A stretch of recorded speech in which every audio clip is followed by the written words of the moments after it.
அதனால்தான் இஸ்லாத்தை ஏற்றதற்கு பின்னால் அபிசீனியாவிற்கு ஹிஜரத்து செய்தவர்களில் அபூபக்கர் ரலியல்லாஹு செல்லுவார்கள். அபூபக்கர் ரலியல்லாஹு செல்லுவதை பார்த்து ஒரு வியாபாரி அவர் சொல்லுவார், நான் உன்னை திரும்பவும் மக்காவிற்கு அழைத்து செல்கிறேன் என்று மக்காவிற்கு குறைஷிகளுக்கு மத்தியில் அபூபக்கரை நிறுத்தி வைத்து அந்த தோழர் பேசுவார்.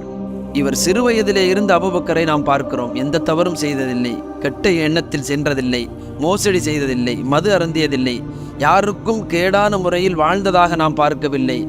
அப்படி சொல்லிவிட்டு ஒரு வார்த்தை சொல்லுவார், அபூபக்கர் ரலியல்லாஹு மக்காவை விட்டு செல்லுவதா நீங்க துரத்தினாலும் அல்லது அவரே மக்காவை விட்டும் சென்றாலும் அவர் செல்லுவதாக இருந்தால் கூட நீங்கள் செல்ல விடக்கூடாது. இவர்களை போன்ற நல்லவர்கள் இந்த பூமியில் இருக்க வேண்டும் என்று ஒருவர் பேசினார். அந்த அளவிற்கு வாழும் காலத்தில் தன்னை நல்லவர் என்று, உண்மையாளர் என்று உலகத்திற்கு மத்தியில் அறிமுகப்படுத்தி கொண்டவர்கள், அறிமுகம் என்று சொன்னால் அப்படியே வாழ்ந்து காட்டியவர்கள் அபூபக்கர் ரலியல்லாஹு.